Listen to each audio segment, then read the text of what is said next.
Assalamualaikum warahmatullahi wabarakatuh. Perkenalkan, nama saya Zanuba Karunia Nur Arida dari kelas 10 Akter A, nomor absen 36. Kali ini saya akan membahas bab 1, yaitu tentang sistem tanam paksa. Materi-materi yang akan saya bahas di sini ada pengertian tanam paksa, tokoh pencetus dan penentang, tujuan, latar belakang, penyimpangan, dampak, serta peraturan tanam paksa. Pengertian tanam paksa. Sistem tanam paksa adalah sistem yang mengharuskan rakyat melaksanakan proyek penanaman tanaman ekspor di bawah paksaan pemerintah kolonial sejak tahun 1830. Sistem tanam paksa pada masa penjajahan Belanda disebut kulturstelsel. Istilah kulturstelsel sebenarnya berarti sistem tanaman atau kultur system atau cultivation system.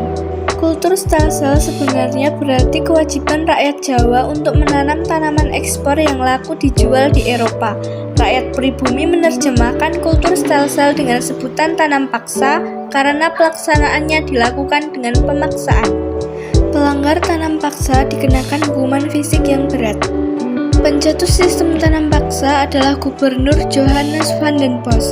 Van den Bos adalah orang berkebangsaan Belanda yang menjabat sebagai Gubernur Jenderal Hindia Belanda yang ke-43 pada tahun 1830 sampai 1834. Sistem tanam paksa tidak disetujui oleh beberapa pihak. Yang pertama ada Edward Dawes Dekker. Ia mengarang sebuah buku yang berjudul Max Havelaar yang berisikan tentang penderitaan rakyat di Indonesia akibat pelaksanaan sistem tanam paksa. Yang kedua ada golongan pengusaha. Golongan pengusaha menghendaki kebebasan berusaha dengan alasan bahwa sistem tanam paksa tidak sesuai dengan ekonomi liberal. Yang ketiga ada Fransen van der Put. Ia menunjukkan sikapnya terhadap kebijakan tanam paksa dalam bukunya. Yang keempat ada Baron van Houvel. Ia adalah seorang pendeta Belanda yang menuntut pemerintah pusat dan gubernur jenderal agar memperhatikan nasib dan kepentingan rakyatnya. Tujuan sistem tanam paksa: 1. Mengisi kembali kas negara Belanda yang kosong karena pengeluaran negara yang sangat banyak saat Perang Jawa. Yang kedua, membantu menyediakan dana untuk membayar utang negara yang sangat besar akibat peperangan. Yang ketiga, memberi suntikan dana untuk membiayai peperangan yang dilakukan di Eropa dan Indonesia. Lalu yang terakhir, untuk mendapatkan keuntungan sebesar-besarnya untuk pendapatan negara. Latar belakang sistem tanam paksa. Sistem tanam paksa pemerintah kolonial Belanda dilaksanakan karena sejumlah peristiwa dan kondisi saat itu, di antaranya sebagai berikut. Yang pertama, Belanda menghabiskan biaya yang besar karena terlibat dalam peperangan di masa kejayaan Napoleon Bonaparte di Eropa.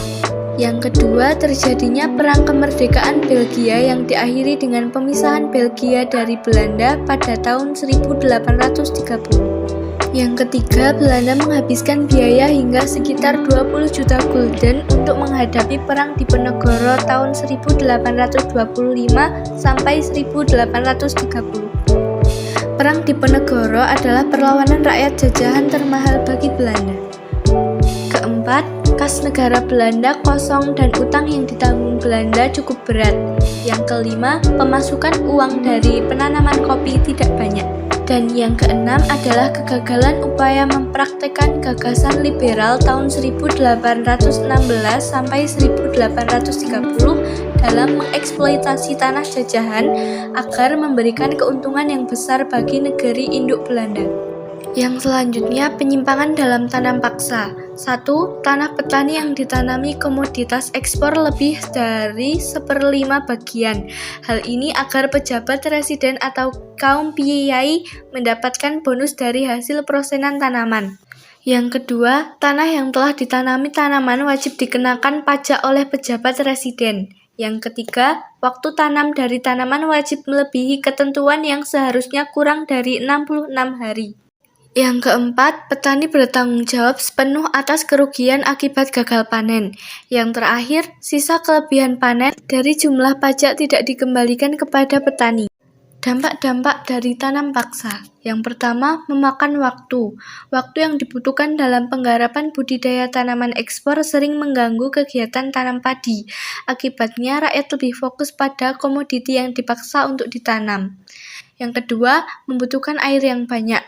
Penggarapan tanaman ekspor seperti tebu membutuhkan air yang banyak sehingga memberatkan para petani. Yang ketiga, penggunaan tanah yang berkualitas. Budidaya tebu dan nila atau indigo menggunakan sebagian besar tanah sawah petani yang baik dan bernilai paling tinggi.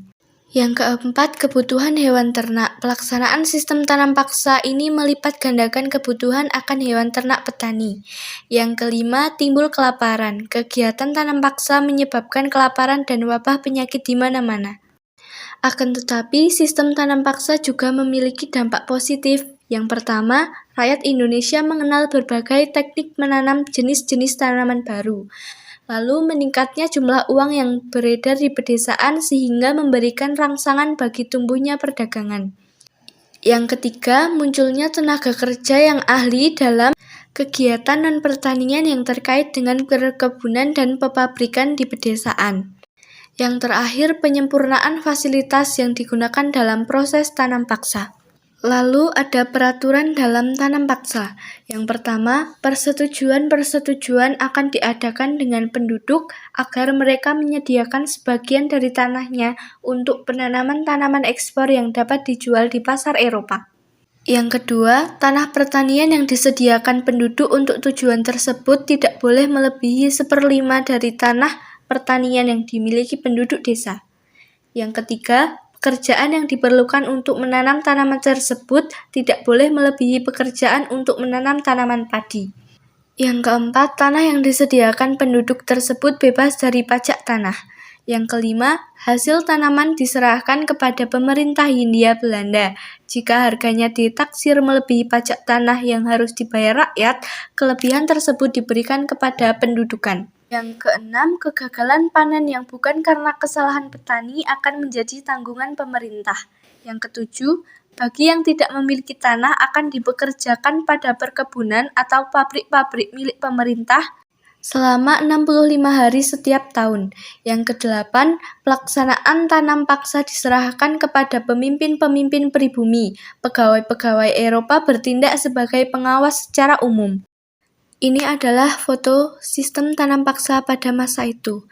Sekian dari saya, mohon maaf jika ada kesalahan, kurang lebihnya mohon maaf. Wassalamualaikum warahmatullahi wabarakatuh.